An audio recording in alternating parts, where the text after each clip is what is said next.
बस मित्रांनो, तर आज आहे होळी. तर आज आम्ही गौऱ्या हे आणून ठेवले. तर एरंडाचे पानं हे गौऱ्या किंवा सूर्य रचल्यात गौऱ्या. आता रांगोळ काढते दीदी, आता पेटवायचे ते. तर आज हे आहे ना, का म्हणतात त्याला, त्याच होळी आहे म्हणून हे पेटवावं लागतं असं गौऱ्या हे. तर रांगोळ काढत आहे. एरंडाची पानं असतात 5 आणि गौऱ्या असतात. मी लावलं तर गौऱ्या. तर आता पेटवायचं. तर निवद असतो वाटतं त्याला पुरणपोळीचा. तर मित्रांनो, रांगोळ कशी वाटते सांगा बरं. काढते फास्ट मध्ये रांगोळ जरा. तर मम्मी आता निवद भरीत आहे प्लेटीमध्ये. तर बघ निवड मांडलाय अगोदर. भजे, कुरडाई, पापड, आता भात टाकलाय, आमटी टाकायची, थोडं दूध टाकायचं आणि साखर मांडायची, म्हणजे निवड पूर्ण होईल. तर हे बघ असं निवदाचं ताट असं बनवायचं होईला मग हे करायला. तर मित्रांनो, तर घरामधले देव पण पुंजायला चालू आहे. तर आता दीदी देव पुंजित आहे घरामधले. तुला इथं देव तर आता प्लेटीमध्ये काय भरती काही मम्मी आता उदबत्ती घेतले ते लावायला. तर आता पाणी घ्यायचं वाटतं, घालून घ्यायचं. उदबत्त्या घ्यायच्या. आता हे सगळं ताट हे बघा असं ताट बनवायचं. तर मित्रांनो तर आता मम्मी आली आहे तयारीने. तर हे पुंजायचं आहे याला त्या होळीला. असं पुंजायचं होय. हो, तर आता निवद दाखवायचा असतो वाटतं. तर मम्मी निवद दाखवित आहे सध्या. हे असं पाणी टाकायचं, निवड दाखवायचं असं.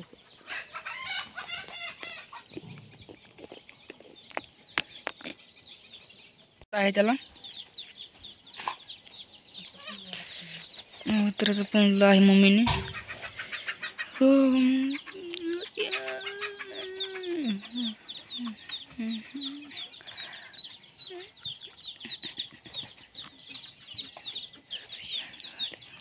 मित्रांनो आता दीदी पण आली आहे. आता पुंजत आहे ती पण.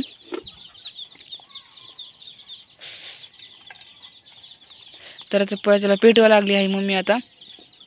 पटकन पेटामुळे कसं केलं लवकर जरा. मोठे रावल्यात वरी.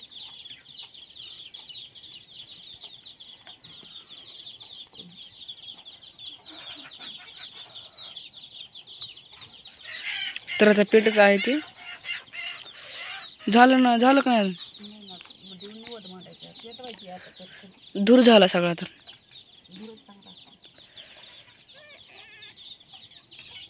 पेटवली आहे, तर पेटली बी आहे. तर आता मम्मी आता झालं निवद दाखवायचं, झालं सगळं. आता निवड दाखवला असा निवड ठेवायचा. होळी पेटल्यानंतर निवड तुला कशी होळी. तर मित्रांनो, आमची होळीच खाली पडली. कसं काय ना, तरचीच तेवढी उंच उंच इतकं उंच असते. ते प्लेटीमध्ये झालं सगळं.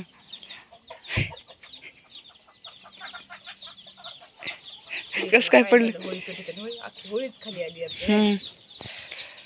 खाली सांड अख्खी पेटणारच रचिताने थोडी उंच रचलीच नाही. इतकं उंच नसते रचायला लागत रे, म्हणून तसं पडलंय खाली ते. मला तरी काय माहिती आता खाली पडन म्हणून. ते लावरी सगळे ते झालं का. होळी कशी पेटवायची असते सांगा बरं मित्रांनो. बरोबर पेटवली का नाही आम्ही होळी कमेंटमध्ये नक्की सांगा. काय माहिती, कारण वरी एवढी उंच रचली ती पडली खाली. डबल पडायला. इतके गावऱ्या नसतात, थोड्या रचल्या तरी चालतात ना. लयच मोठ्या रचल्या असतात, त्याच्यामुळे पडायला लागली खाली. आमची होळी पेटली तर आपण कृष्णा कसं बोंबलं तर, कारण होळी पेटायचं असं बोंबलायला लागतं. तर हे बघा, ही आमची होळी आणि कृष्णाचा कार्यक्रम बोंबलायला चालू झाला. चांगलं आहे ते बोंबलायला ना, जमतंय त्याला बोंबलायला काय. तर कशी आमची होळी आली बघा ही गावाकडली. नक्की सांगा मित्रांनो होळी कशी. कारण गावाकडली होळी आहे आमच्या. अशी केली आम्ही. आणि कारण तर हे बघा अशी रांगोळ वगैरे छान काढली, कारण कलेने रांगोळ काढली.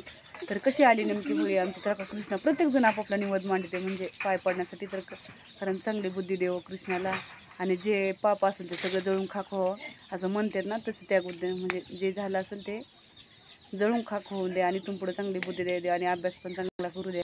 कारण शेतकऱ्याचे मुलं आहेत आम्ही, आमचे पूर्ण व्हिडिओ हा शेतीवरचेच असते, तर दुसरे काही नसतात. कारण आम्ही जे करतो तेच असते. तर लाईक करा, शेअर करा आणि सबस्क्राईब करा. कारण आमचे व्हिडिओ हे शेतकऱ्यावरचेच असतात. तर हे आमचे म्हणजे म्हैस वगैरे तिथं बांधलेली आहे. तर इथं आमच्या दारापुढं आंबे वगैरे लावले. तर आता हे घरापुढं लसूण म्हणजे काढायला चालू आहे. आणि इथं हे बघा दिवसभर आम्ही आज लसूण काढला आहे. कारण होळी आहे म्हणून असं घरी बसलेलं पण नाहीत, कारण शेतात कामं चालूच आहेत आमच्या. दिवसभर लसूण काढला आहे. आणि आता एक दिवस आता म्हणजे आपली पूजा होळीची केली, कारण गावाकडं अशी बनवतात होळी. तर ही बघा आमची होळी कशी आली ही नक्की आम्हाला कमेंट करून नक्की सांगा, कारण ही अशी होळी आहे.